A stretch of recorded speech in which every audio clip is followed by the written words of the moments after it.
Татарстан Республикасы һәм татарлар турында тулы мәгълүмат.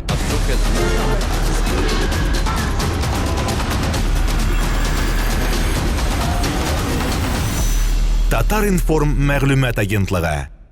Хәерле көн. Сезне Татар информ мәгълүмат агентлыгына чакыруның бер сәбәбе, соңгы арада без күзәтәбез без сайтларга алып баручылар статистиканы да күрәбез, трендларны да күрәбез. Сезнең популярлык артты соңгы бер айда. Һәм моның сәбәбе дә мәгълүм. Сезнең иҗат аша халык Илфак Шихапов турында хатирәләрен яңартты. Күпләр Илфак Шихаповның үзләре өчен яңадан ачты. Күпләр бөтенләй маршы белмәгән кешеләр Илфак Шихаповның үзләре өчен ачты.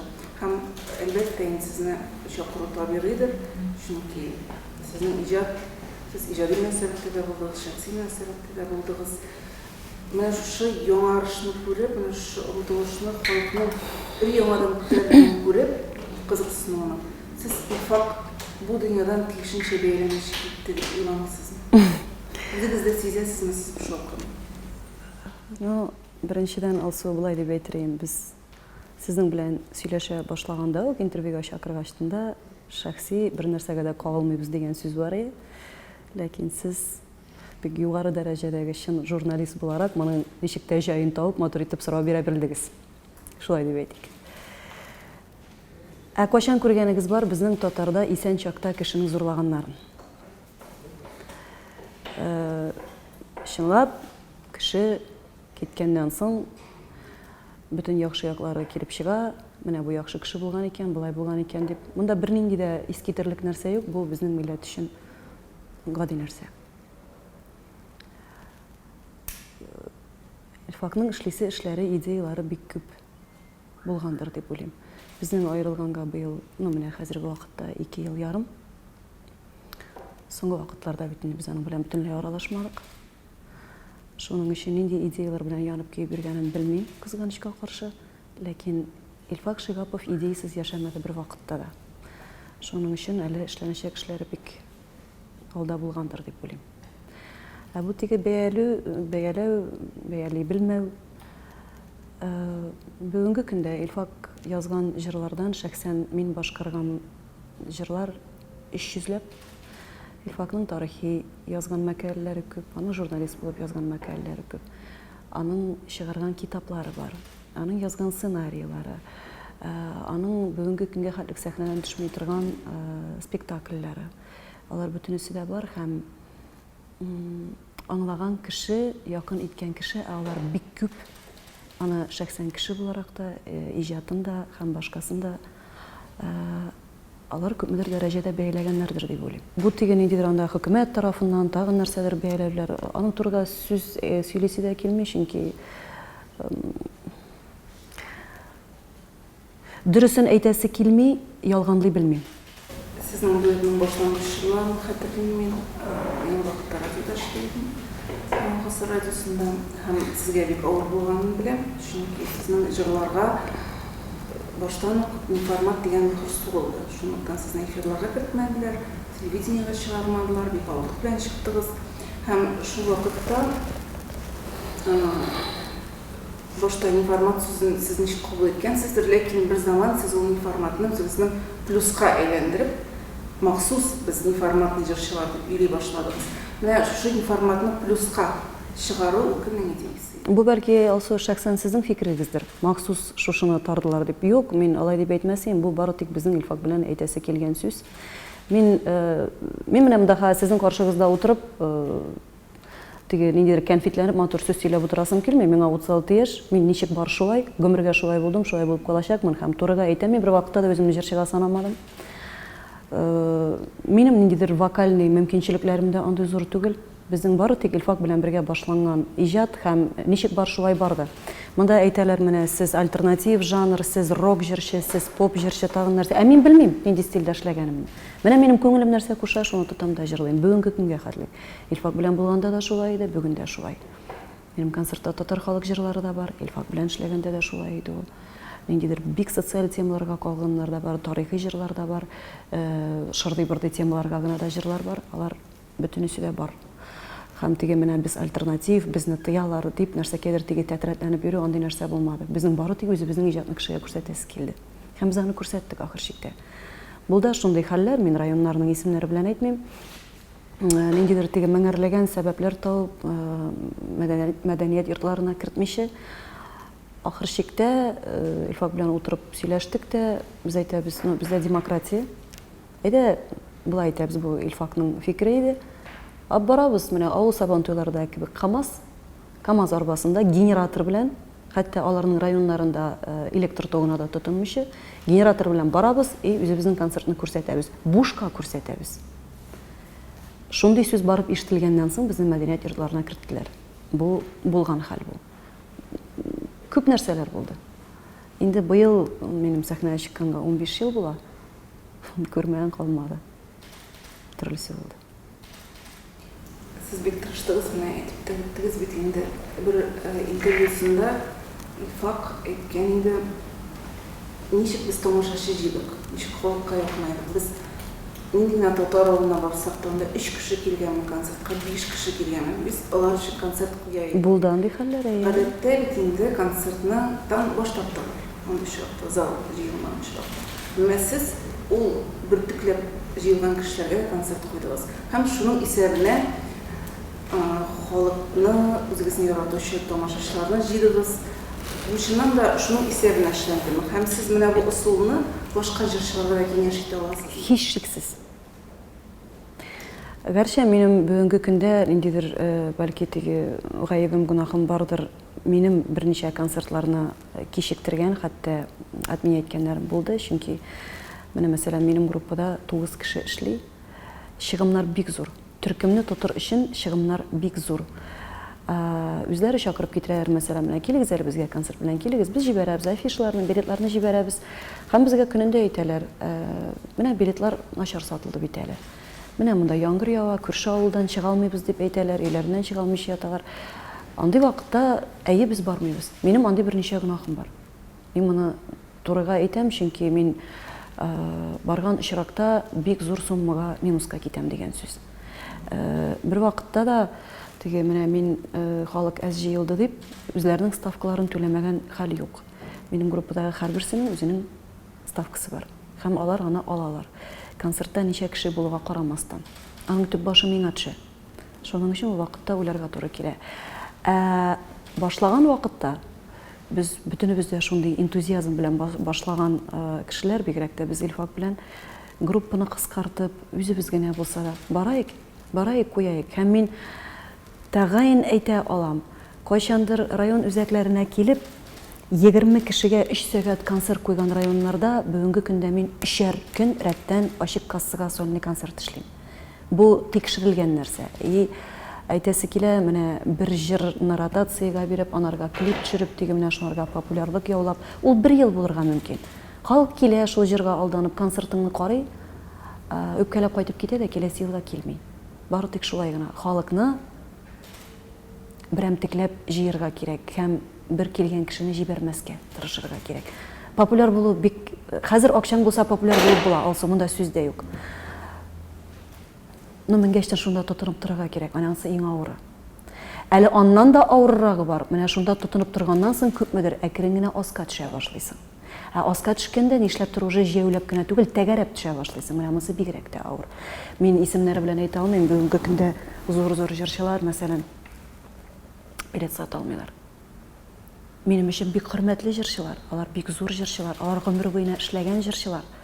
Бүтән җаннарын шушы сәхнәгә биргән кешеләр, ләкин аларга билет сатылмый, мәсәлән. Бу популярлык төшеме, бу безнең халыкның бәлки там карашы үзгәрүме, бүтән нәрсәгә омтылышмы. Но мин моны табигый дип уйлыйм. Бер кеше гомер буена популяр булып тора алмый. Чынлап та замана да үзгәрә, кешенең мәнфәгатьләре дә үзгәрә һәм сәхнә ул яшьлекне, матурлыкны ярата торган нәрсә. Артист гомере кыска. Мин шулай дим. Бүгенге көндә мәсәлән анда 20-шәр, 30-шәр ел сәхнә тотып тора торган кешеләргә һәйкәл куярга кирәк. Ул бик катлаулы эш. Кырган карап торганда бик җиңел кебек. Әйе, менә сез бит инде шушы социаль челтәрләрдә еш була торган кеше буларак бәлки күзәтәсездер, менә монда Инстаграмда нәрсә анда минем контакт битләрендә. Миңа ике кешенең берсе яза: "Әйе, сезнең эшегез җиңел, матур киенәсез дә, ресторанга йөрисез дә, фәлән фәсмәтән." Ә минем беркемгә бер нәрсәкәй исбатлап утырасым да килми. Үзе эшләп карамаган кеше аңламый. Миңа бер көнне шулай күп кенә язганнан соң язып куйдым бит, сез дә шулай яшәгез дип. Бик җиңел икән, сез дә шулай яшәгез. Сездән менә кадерле җырчы булу өчен, популярлык казану өчен нәрсә эшләргә кирәк дип сораучылар бармы? Бар. Яшь җырчылар киләме киңәш сорап? Бар, бик күп. Авылларда киләләр, әтиләре, әниләре, минем кызым бик матур җырлый, без сыерны сатабыз, тракторны сатабыз, менә шул акчаны бирәбез, ярдәм итегез, безнең кызның җырчы буласы килә дип. Ә беләсең, ул сон нәрсә дим, балагызга бәхет телисез икән, җырчы булырга җибәрмәгез дим. Мин моны чын күңелемнән әйтәм. Мин бүген һәрбер күзәнәгем белән баламның сәхнәгә менүен теләмим. Мәсәлән, шәхси тормыш юк. Бернинди дә. Һәр вакытта да кеше алдында. Мин яңадан бер кат әйтәм, ул кырыйдан караганда гына бик җиңел һәм бик матур хезмәт кебек. Алай түгел. Менә мәсәлән, елына 180 концерт куела. Үзе сольный концертлар белән йөреп карамаган кеше аңламый аны. Димәк, мин 180 көн өйдә кунмыйм дигән сүз, өйдә юк дигән сүз. Менә мин мәсәлән әни кеше. Худайга рәхмәт, баламның геннары әйбәт. Акыллы, тәртипле бала, отличник бала, бик итәгатьле, тәртипле бала. Но мин иртән торып, бутка пешереп, башыннан сыпырып утырып, мәктәпкә озатып, кайтканын каршы алып, алай итә алмыйм. Гәрчә бөтен күңелем белән шуны теләсәм дә. Менә бу минем профессиям. Әйтәләр, но ошамаса, кит бар дип. Кит тә менә бүтән эштә эшли башла дип. Бүтән эштә эшләп мин баламны карый алмыйм, ашата алмыйм. Менә шушыларга кирип киткән һәм мин зарланып утырасым килми. Бу минем яраткан эшем. Мин буларга хәзер бөтен башым белән кирип киткән инде, 15 ел бәләкәй генә гомер түгел. Аңа да карамастан мин үземнең баламның анда баруын теләмәс идем. Менә шәхси тормышта гаиләгез таркалуда шушы артистлык белән бәйлеме? Гаиләнең таркалу сәбәпләре бик күп. Хәзер аның турында сөйләп утырудан бернинди мәгънә юктыр дип уйлыйм. Тик торганнан гына булган нәрсә түгел. Ләкин мин тагын шуны әйтә алам, без 13 ел буена Илфак белән бик матур яшәдек. Бер вакытта да начар сүз әйтмәдем, кешеләрдән дә әйттермәдем һәм бүген дә әйтмәячәкмен. Илфак ул Илфак. Сез үзегез өчен кадерле җырчылар кемнәр алар? Мин бу бик провокацион сорау. Алар минем өчен бөтенесе дә коллегалар, мин берсен аерып, берсен яман исеп килми. Бар, мин мәсәлән иҗатын бик хөрмәт итеп, кеше буларак хөрмәт итмәгән кешеләрем бар араларында. Бар, иҗатын бөтенләй аңламыйча кеше буларак хөрмәт иткән кешеләрем. Шулай да кемнең иҗатын сез тыңлыйсыз? Кемнең иҗатында сез өйрәнәсез? Бармы шундый шәхесләр? Юк, булсына да җавап бирмим. Сез Илфак белән җырлый башлаган, без алдагы сез әйттегез, мин җырлый башлаганда икенче төрле җырлар җырлый. Илфак белән танышкач, сез Илфак тәкъдим иткән җырларын җырлый башладыгыз һәм сез әйтә торган булгансыз. Шундый җырларны. Нәкъ шулай алса. Менә бу җырларны кабул итеп җырлый башлау сезгә авыр булмадымы? Психологик яктан, чөнки аларның бит тематикалары мәхәббәт дә. Юк, бөтенләй башка тематика, чынлап та мин әйтәм, үзебезчә авылча әйтеп куймыйм әле. Мин нормальный җырлар җырлыйм. Нинди була инде? Нормальный җырлар: Миләш, Чәчкә, Фонтан, Ромашка. Әнием, әтием, апам һәм башкасы. Илфак белән таныштык. Күпмедер вакыттан соң ул беренче җырын, күңел җырын миңа язып бирде. Ул аның чынлап та беренче язылган җыры. Миңа язды, мин аны тыңладым. Кит инде, ул вакытта әлбит мин Илфак абый дип яшә торган вакыт ди. Илфак мәйтәм, мондай җыр булмый. Була ди. Җырлап карадым. Аннан соң теге тора бара мин әйтәм, син нигә миңа шундый җырлар язасың соң? Аның башкасын язып булмыймы дисең? Син үзеңнең тавышыңны кырыйдан ишеткәнең бармы соң ди, Илфак әйтә. Син бит инде җан кисәк әз генә чәчкәләр турында җырлый торган тавыш бирмәгән бит сиңа Ходай дип. Но ырылдый торган нәрсәдер бар тавышта. Әйтәм бит, яшь чакта ул бөтенләй ныгые. Акцент та көчле, Тавышта да. Кіріп кеттім, жырладымды көңіл жыры, андан соң ялғыш язмыш, андан соң сәйір кіші, алсу, үмітсіз юллар кетті. Һәм мен бір 5-6 жыр жырлағаннан соң дегендей нормальный жырларны жырлай алмаячағымны аңладым. Чөнки мен аларның мәгънәсен дә аңламай башладым.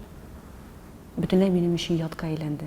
Менә Илфакның жырлары, әйе, ул минем күңел халәте. Бәлки ул минем күңел халәтемне тойганга күрә, аныкы белән тәңгәл килгәнгә күрә, шушындай симбиоз килеп чыккандыр да икебез арасында. Без аның белән ярты караштан аңлашайык. Бер сүз менә безнең төркемдә озак еллар эшләгән кешеләр, мәсәлән, көләләр, кешеләр алдында кычкырып сөйләшә алмый торган сүзләрне без Илфак белән утырайык. Илфак, әйе, шуннан нәрсә? Мин белмим, безгә кара инде. Давай сөйләшкәнчә тогда все аңладым, әйдә. Бетте. Менә беркем бер нәрсә аңлый, без аңлыйдык. Бер-беребезне. Иҗатта да, тормышта да. Күрәсең, без аның белән очрашырга, яшәргә, гаилә корырга һәм бала табырга тиеш булганбыз. Дип уйлыйм инде мин. Бер нәрсә дә бездән тормый. Ходай Тәгалә ничек язган, шулай булган. Ул миннән 12 яшьтән дә артыграк олы иде бит инде. Мин белән танышканда миңа 20 яши. Менә шулай булырга тиеш булганы булса.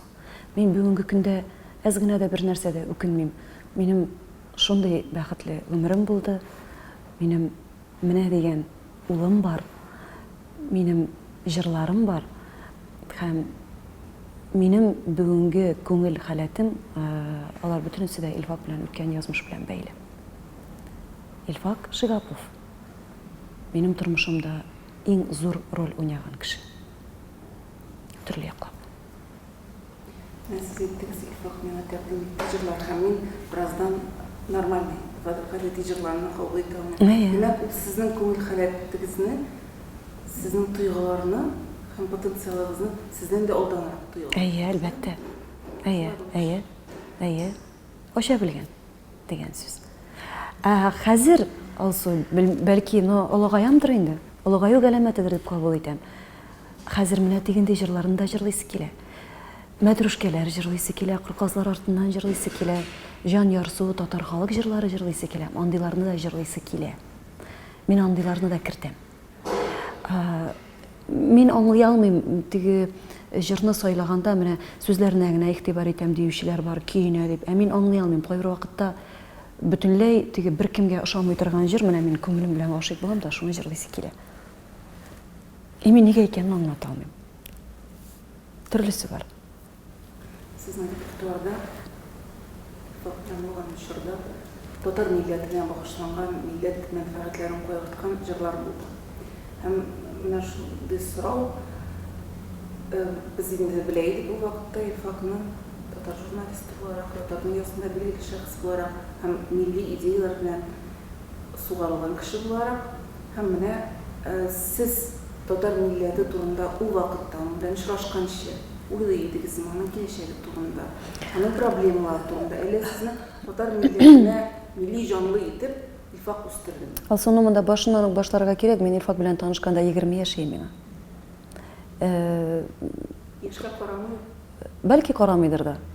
Мин Габгадый авыл кызы, мин сәясәт белән дә кызыксынмыйдыр идем. Тарих белән дә мәктәп программасыннан гына. Илфак белән яши торып, ул хәлләр белән кызыксынмый мөмкин түгел. Ул аннан соң башланган нәрсә. Чынлап та. Сезнең шул вакытта милләткә, татар халкына мөнәсәбәтегез үзгәрдеме? Юк, монда бәлки мин дөрес аңлата алмаганмындыр. Татар халкы мин патриот тумыштан.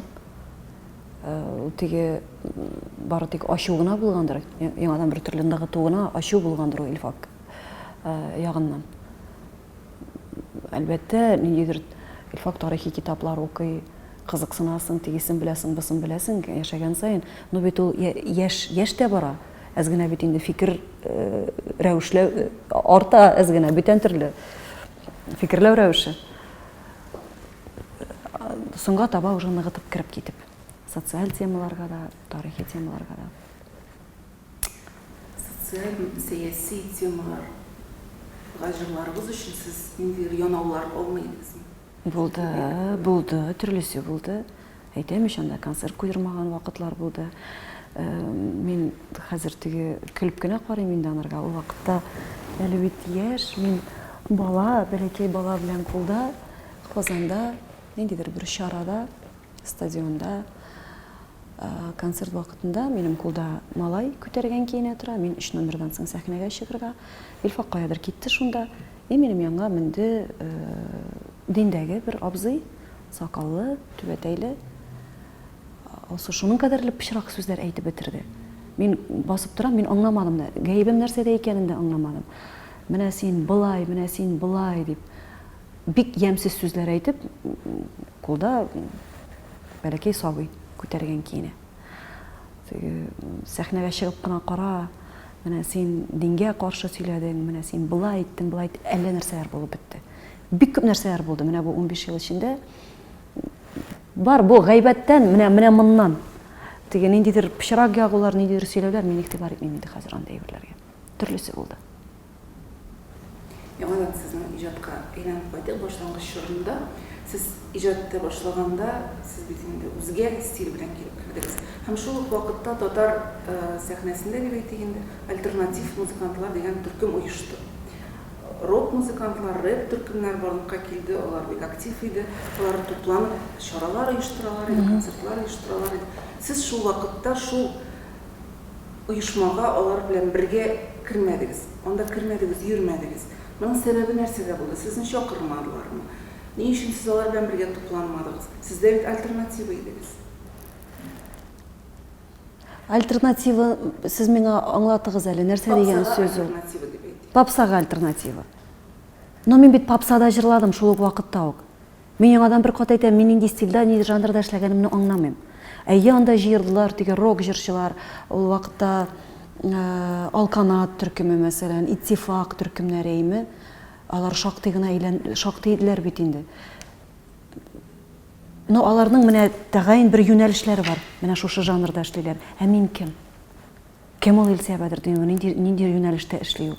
Мин бүгенге көнгә хәтлек аңлый алмыйм. Миннән сорыйлар да, син нинди юнәлештә? Мен әйтәм, Илсә Бәдретдинова юнәлешендә. Һәм мин аңлый алмыйм, аңлата алмыйм. Миңа андый тусовкалар бер вакытта да кызык та булмады, дөресен генә әйткәндә. Тусовкада йөргән вакытта булмады ул, дөресен генә әйткәндә. Без бит концертлар белән эшләдек. Без кайтып кермичә гастрольләр белән. Мин Илсә сезне социаль челтәрләрдә күзәтәм. Һәм башка артистларны да күзәтәм журналист буларак. Мин җанатар буларак журналист буларак күзәтәсең, карыйсың. Бер дөнья бар, татар сәхнәсе дөньясы. Алар бер тусовкада әйләнәләр. Аларның селфи һәр вакыт бер-берсе белән ничектер. Сез һәр вакыт аерым. Нәдәге вакыттагы альтернатив төркемнәргә кушылмагызны да шуннан бәлки күрәмсез. Тусовка кешесе түгел. Мин йөрим дә, кайтам да, өемдә бер үзем ирәхәт шулай. Минем андый чараларга вакытым да юк, йөрергә теләгем дә юк, дөресен генә әйткәндә. Конакка да күп чакыралар, тусовкаларга да чакыралар. Якын дусларыгыз бармы? Бар, Аллага шөкер. Мин горурланып әйтә алам, менә бу бик авыр вакытлар булды. Илфак белән аерылганнан соң бик авыр вакытлар булды. Менә шушы депрессиядән чыгаручылар, алар минем дусларым. Төнге сәгать 3-тә шалтыраткан вакытлар булды. 5-тә шалтыраткан вакытлар булды. Килеп кыйнап бетергән вакытлар булды. Төрлесе булды. Без бөтенебез дә эмоциональ кешеләр. Минем бәлки үземнең организм өчен бер начар гадәт бардыр. Мин зарланырга яратмыйм. Мин еларга яратмыйм кеше алдында. Мескенләнергә яратмыйм. Эштә җыела бит ул алсу. Сез әгәр дә игътибар иткән булсагыз, сез бер-ике комментарийны гына укып карагыз, анда миңа язылган. Нормаль кешенең йөрәге моны күтәрергә тиеш түгел. Бөтен нәрсәдә гаеплиләр, бөтен нәрсәгә пычрак аталар. Бу Илфак арабыздан киткәннән соң бөтенләй башланды, ул ныгытып торып башланды. Әгәр дә мин үлгән булсам, Илфакны яманлаган булырлар. Безнең халык кызык шулай. Бер нәрсә дә белмәгән киенә, шуның кадәрле начар сүзләр әйтеп, Беләсеңме, мин үзем кабул итмим андый әйберне. Минем теге шыныккан, бәлки мин хәзер берәр нинди теге катгый ямсыз сүз әйтәмдер, ләкин мин менә булай закрытый аккаунтлардан, ниндидер фейковый группалардан, кеше аша ниндидер пычрак яла ягулар, гайбәт, ямсыз сүзләр җиткерүчеләрне менә бу кыйма артыннан өреп ята торган карт тешсез этләрне кабул иткән кебек кенә әйтәм. Ул тешли дә алмый ул. Аларга бер нәрсә әйтергә кирәк. Мин монда бит әле, менә мин эт бит әле, миңа карагыз әле, игътибар итегез әле дигән кебек. Мин андый түбән дәрәҗәгә төшә алмыйм. Гафу итегез. Этләшеп ята торган. Бер вакытта да артымнан сөйләгәннәрен яратмадым, бер вакытта да үзем кеше артыннан сөйләмәдем. Әгәр дә бүгенге көндә кемнеңдер миңа яла ягасы килә икән, һәм аның шушы яласын дәлилләрлек әйберләре бар икән, мин дойлга әзер. Утырсыннар, килсеннәр, күземә карап әйтсеннәр, минем яшерер нәрсәм юк. Мин ничек бар шулай сөйлим. Менә мондый түбәнчелекне аңламыйм мин. Мәсәлән. Һәм Аллага шөкер, минем улым аларны кабул итми. Мин ул аккаунттан, үземнең аккаунттан, анда минем бүгенге көндә 73 меңгә якын кеше утыра. Алар һәр даим утыралар. Мин торам, мәсәлән, йокыдан торылма, минем теге шәхси хәбәрләргә, анда директка, миңа 50ләп хәбәр килеп төшкән була.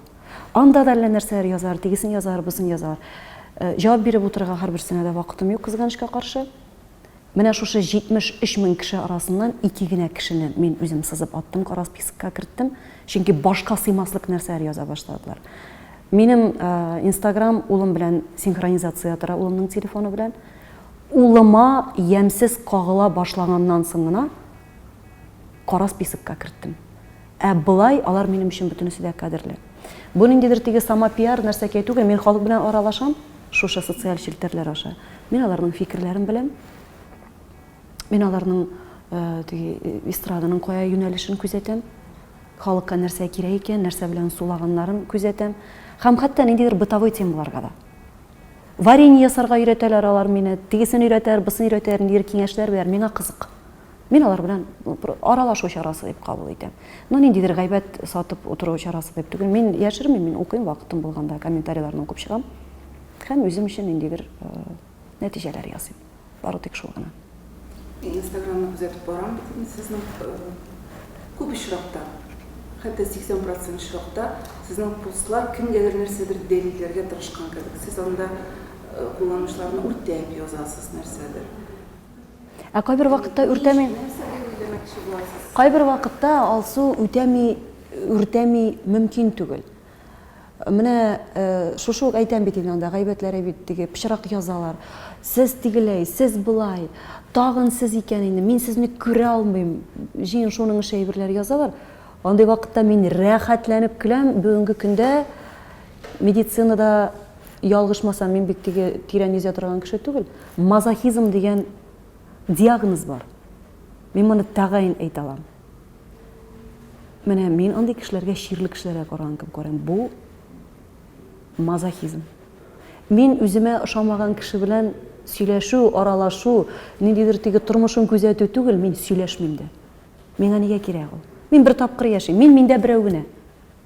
Һәм мине кызганыч, минем вакытымны кызганыч үземә ошамаган, яратмый торган, бигрәк тә күрә алмый торган кешеләр белән сөйләшеп тору минем өчен, мәсәлән, башка сыймаслык хәл. Миңа кирәк түгел. Алар утыралар. Менә шундый кешеләргә менә булай сыпырып кына, башыннан гына матур итеп аңлатасы килә. Шул да, но мин аларны да хөрмәт итәм. Алар минем кешеләр. Мин бөтен кешегә дә хөрмәт белән карыйм. Кешеләр төрле булалар, нишләтәсең инде? Мин кемнедер яратмыйм, мине кемнәрдер яратмый. Но без барыбыз да кем өчендер иң кадерле кешеләр. Һәм без барыбыз да үзебезнең фикеребезгә әйтергә хакыбыз бар. Ләкин мин яңадан бер тапкыр әйтәм. Мин үзем бөтен нәрсәне дә күтәрәм. Әгәр дә минем балама кагылалар икән, мин моны күтәрә алмыйм. Мин бөтен дөньясы белән күтәреп бәрәм, әйтеп карасыннар берәр нәрсә. Менә шулайрак дип әйтәм. Чөнки монда китте шундый нәрсәләр, белмим, теге монда сез журналист кеше.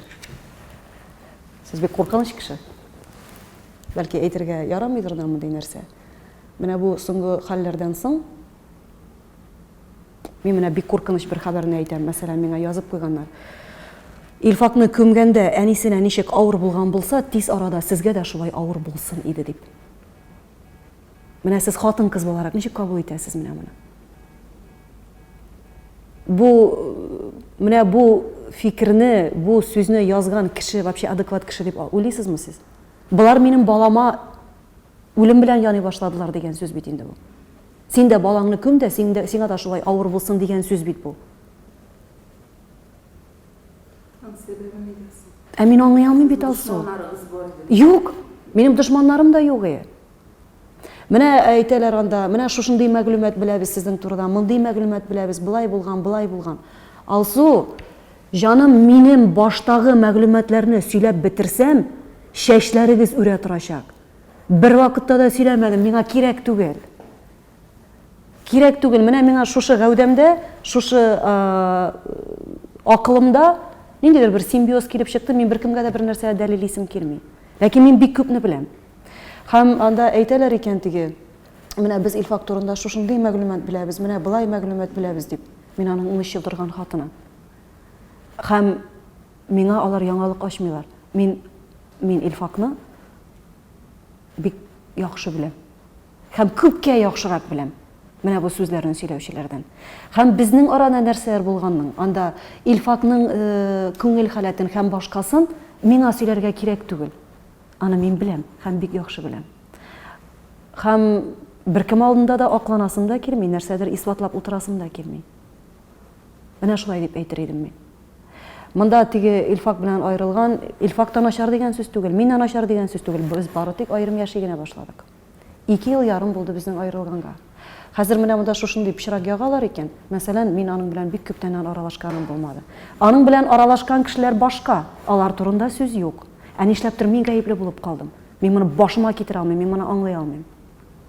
Мәсәлән, күп нәрсәгә менә бала белән аралаштырмаган, менә тигелә иткән, булай ирткән, анда судларга биргән. Алсу дөрес түгел. Дөрес түгел. Мин аларга менә шулай просто әзмә югарыннан кына карыйм. Күңел ничек? Суд бер суд булды алимент турында. Башка суд булмады. А алиментка хатын-кыз кайсы вакытта бирә?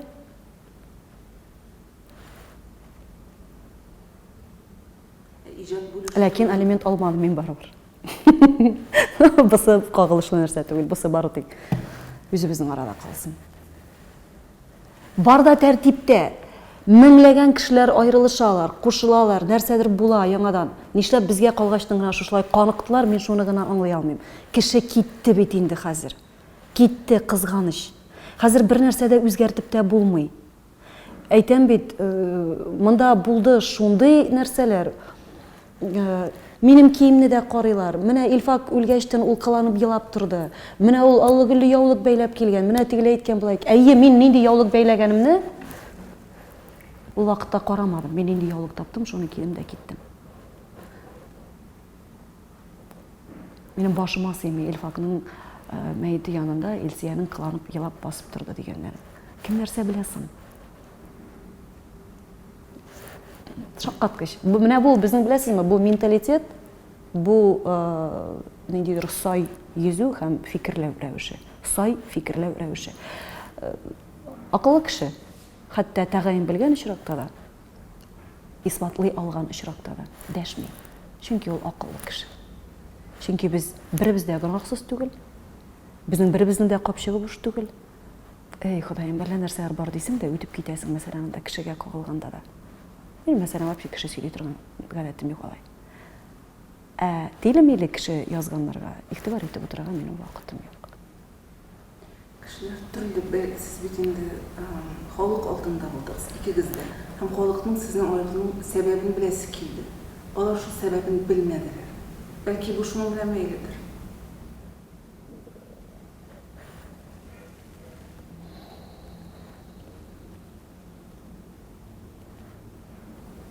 Siz ona әйтергә тиешлегез дип уйламыйсызмы үзегез? Юк, уйламыйм, ул безнең шәхси тормышыбыз. Уйламыйм, алсу. Хәзерге иҗатыгыз турында сөйләшик. Хәзер сез кемнәрнең җырларын җырлыйсыз? Нинди авторлар белән эшләйсез? Вәсим апа Хайруллина деген бик олы гына яшьтәге шагыйрь апа. Сарман районында авылда яшәп ята торган. Җырның сүзләрен ул да язды. Менә Ринат Галиаскаров белән эшли башладык. Күп авторлар белән эшлибез. Ни өчен шул авторларны сез сөйләйсез? Күңелемә якын. Мин Алар сезгә шигырьләрен җибәрәләрме? Без даими сөйләшеп торабыз. Мин темалар әйтәм. Менә мондайрак җыр ишетәсем килә минем дип. Ниндидер фразаларын әйтәм. Менә булайрак дип. Бергә язып бетерәбез аннарсын. Бер җырда бик авыр туа. Бик зур процесс бара. Сез сайлаган авторларда үзгә башка җырчылар белән эшләми торган яңа авторлар. Димәк, сез әйтәсез бит инде. Үзем дә заказ белән. Димәк, алар арасында автобиографик җырлар да бармы? Яңа җырлар саксын. Илфактан аерылгач, җырлыгыз аерылгач, җырлый башлаган җырлар арасында. Бар, мәсәлән, дәшмәгез, мәсәлән, җанымны ярып кара. Бар. Мин Илсия шуны сорап торам. Сез бит инде аерым җырлый башладыгыз. Илфактның җырларын җырламый башладыгыз. Шул вакытта сезгә мин Илсия Бәдретдинованы югалттым. Дип әйтүчләр булдымы? Булды. Күп булдымы? Булды. Нәрсә дип аңлаталар инде? Бу шилтә идеме сезгә? Сез моны ничек кабул иттегез?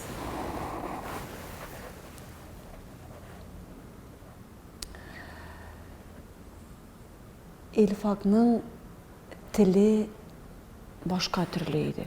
Аның шигырьләре башка төрле. Мәсәлән, шул ук темага, бәлки шул ук проблемаларны күтәреп язылган, ләкин башка шагыйрь тарафыннан язылган шигырь белән Илфакның язылган шигыре арасында бик зур аерма булырга мөмкин. Гәрчә ахыр чиктә шушы ук сүзләр барып чыкса да, фәдвәсенә. Бу аның алымы, аның юнәлеше, шуның өчен халык юксынды. Мин быел чыктым үземнең концерт белән ясап, анда бер генә дә Илфакның җыры юк. Анда 20 яңа җыр яңгырый. Концерт азагыннан соң фикерләре үзгәрде кайбер кешеләрнең. Бу неизбежно. Ишетәсең инде. Менә мәсәлән, минем күп еллар җырлап йөргән җырларны бүгенге көндә мәсәлән башка кеше җырлый дип әйтегәйме? Ул начаррак та җырламый, ул яхшырак та җырламый. Ул юк, бәлки киресенчә, бәлки ул хәтта яхшырак та җырлыйдыр. Ләкин халык барыбер аны минем җыр дип кабул итә, мәсәлән. Монда да шул ук хәл. Алар барыбер теге Илфакныкын таләп итәләр. Но алай гомер буена мөмкин түгел. Хәзер инде кызганычка каршы бөтенләй мөмкин түгел. Өзім сіздің жырларды яратсам да, ұзақ етіп тыңдай алмаймын ижатын. Чөнки Мишель әйттіліш, ол менің құлаққа ят. Һәм менә минем кебекләр күп микән дип сөйләсе килә. Күп? Сезгә әйтәләрме? Әлбәттә. Үзгәрәсегез килә. Нигә? Син үзебезнеке, без сине яратабыз дигәннәр меңләгән. Нигә мин үзгәрергә тиеш? Мин бит беркемне дә куып китермим, Алсу. Мин яңадан бер тапкыр официаль рәвештә әйтә алам, кемнәргәдер ялынып йөреп, залларымны тутырыгыз әле дип. Но монда нәрсә инде хәзер? 99% артистлар заллар тутыра торган алым бу. Предприятиелар аша анда кемнәрдер абыйлар, кемнәрдер аша. Миндә ачык касса. Һәм мәсәлән шул анда кукмаралар, сабалар, арчалар, башкалар, сарманнар. Мин 2 көн зал тутырып Азнакай иң зур концерт залларының берсе, районнарга килгәндә Татарстанда. Мин 2 көн концерт куйдым, анда ачык кассага. Яратмаганнар яратмыйлар инде җан кисәгем. Мин дә бөтен кешене дә яратып бетерә алмыйм. Әйтәләр, мин акча түгел, бөтенесенә дә ашарга дип. Мин аларның фикерләрен хөрмәт итәм, бик әйбәт. Әгәр дә берәр көнне теге ой без аны бөтенебез дә яратабыз, менә әйбәт мактап кына тора башласалар, димәк мин үземне югалттым дигән сүз. Димәк мин бөтенесе кебек дигән сүз. Миңа ул кирәк түгел. Минем кемгәдер яраклашырга тырышып матур булып йөрисем килми. Мин әйтәм бит, миңа 36 яшь, минем кешедән курыккан күлмәгем тузды. Мин ничек бар шундый? Габгады. Мин авыл кызы. Мин бүгенге көндә тракторда йөртәм, сыйырда савалам, пешәндә чабалам, бәрәңгедә күмәм мин кайтып кирәк булса. Но мин кирәк булса утырып вертолетта да йөри алам. Менә нинди бар шулай, кемгәдер нәрсәләр исбатлар өчен түгел. Елым да, көләм дә, ачуланам да, сүгенәм дә әле мин. Ай, сүгенәм мин кайбер вакытта өздереп торып, чөнки матур әйткәнне аңламыйлар. Мин төрле. Елым да, көләм дә әйтәм мин. Мин хатын-кыз, шу мин иҗади хатын-кыз, мәсәлән. Бу бетте баш дигән сүз инде. Концерт дигән хәбәр чыкканнан соң, афишларыгыз таралганнан соң, сезнең билетлар нинди вакыт эчендә сатылып бетте? Кайда ничек? Төрлечә булырга мөмкин. Но кайбер вакытта ул көнендә генә сатылып бетә. Кайбер вакытта ул залда 150 генә дә кеше була. Кайбер вакытта, мәсәлән, шалтыраталар, бер ай вакыт бар, безнең билетларыбыз юк, давай тагын бер көн алабыз дип. Мин сезгә әйттем, сезнең популярлык турында хәзер инде бик еш күзәтеп барган кеше буларак әйтәм, сез бүгенге көндә Татарстанда иң популяр җырчы. Юк, мин килешмәсем. Беләсезме, мин Элвин Грей турында әйттем. Башкортстан җырчысы дип кабул иттем. Элвин Грей генә түгел, сез ялгышасыз. Мин алар минем коллегалар, мин кирәксә дә теләсәм дә, теләмәсәм дә мин Сезне капма каршы куяр өчен әйтмим моны, булай әйтәм. Факт буларак. Юк, популяр җырчылар бар. Заллар тутырып җырлый торган, миннән күпкә популяррак җырчылар бар. Сезнең бу популярлык күпмегә тагын бара дип уйлыйсыз? Беркем дә әйтә алмый. Һәм бер артист та әйтә алмый. Аның хакында. Балык тоткан кебек һәр ел сайын программа ясыйм, чыгып китәм һәм балык тоткан кебек быел ничек булыр икән? Ничек булыр икән? Быел иҗатыгызга 15 ел дидегез. 15 ел. Бу майдан иҗат планнарыгызны эшләсе кирәк. Но мин бүгенге көндә программа ясау өстендә. Узган елны бит инде яңа программа белән мин февральдә гына чыктым. Кызганычка каршы ел сайын ничек айдык сентябрьдә. Но монда перипетиялар бик күп булды. Соңга калып чыктым. Ничек булдыра алсам, шулай чыктым быел. Һәм минем әле эшләнмәгән нокталарым бик күп калды. Шуның өчен мин әле сентябрь, октябрьларны, юк, август-сентябрьларны бәлки әле менә шушы кирмәгән районнарны эшләп бетергә, аннан соң яңа программа белән чыгарга. Һәм бүгенге көндә менә башта бик зур дилемма. Миңа бик күп язалар, Илфатның җырлары программагызда булачакмы дип. Мәсәлән, мин төн йөрәгем белән ул җырларны җырларга теләр идем. Алар теге Илфатның җырлары гына түгел, алар минем дә җырларым дип кабул итәм, чөнки мин чыгарган ул җырларны. Мин аларны җырлаган. Елына 200 тапкыр җырлаган җырлар. Алар минем өчен бик кадерле. Ләкин бүгенге көндә минем аларны җырларга хакым юк. Мин өстәп яңадан әйтә алам, бүгенге көндә Илфат язылган җырлар телевидениедә дә һәм радиода да юк. Алар бүген бер кая да юк, алар дискларда гына. Минем өчен әле бу катлаулы сорау. Бүгенге көндән алганда язып яталар, ну, хәзер котылдың бит инде, Илфатның җырларын җырлый башларсың инде, хәзер рәхәтләндереп акча эшләп йөри башларсың дип. Көлке. Мәйдәгез күмеп куйык тагы да ул җырларның бөтенесендә. Бүген шуның мин белмим алсу, мин белмим. Бүгенге көндә шуның хәтлек тиз бара, менә бу сәхнә тормышы. Ярты ел бу максимум. Әгәр дә җыр ишетелми тора икән, ул автоматически төшеп кала. Монда юридик юридик кыенлыклар. Минем аларны җырларга хакым юк. Мәсәлән, ничек булса хәлитләргә дус. Үзеннән үзе хәл ителми бит инде мәсәлән. Әйтелми, но теге монда мин әлегә нәрсә дип әйтергә дә белмим, чөнки монда теге туганнары, балалары каршы килә дигән сүз һич кенә дә дөрес түгел. Без Илфатның кызы белән, ул минем иң якын дусларымның берсе, мин әйтә алам. Ул Илфак исән чакта да шулай булды, ул күп еллар шулай, һәм бүгенге көндә дә шулай. Малае белән дә бик яхшы аралашып торабыз. Туганнары белән дә аралашып торабыз. Илфакның беренче хатыны белән дә яхшы мөнәсәбәттә дип әйтер идем. Бүгенге көндә мин моны хәл итерлек хәл итә алмыйм әле. Мәсәлән, шулай дип әйтик. Шиккенә булмасын, барыбер сезгә уңышлар телибез. Һәм менә мин, мәсәлән, әгәр дә быел да мин Илфакның җырларын программага кертмим икән, алар әкрен генә онытылачаклар. Әгәр дә мин аларны кертергә минем хакым юк. Но мин менә на самотек җибәрә алмыйм бит. Бу минем эшем. Бу минем баламны ашата торган бердән-бер чыганак. Шулай дип тә әйтик әле монда кәнфитләнмичә генә. Мин бүгенге көндә яңа программа өстендә эшлим. Ничек булачагын, ничек аталачагын бүгенге көндә үзем дә белмим әле. Но мин эшләмичә тора алмыйм, эшлим. Димәк, көтеп калабыз. Һәм уңышлар телибез. Рәхмәт әңгәмәгез өчен. Сезгә рәхмәт. Татарстан Республикасы һәм татарлар турында тулы мәгълүмат.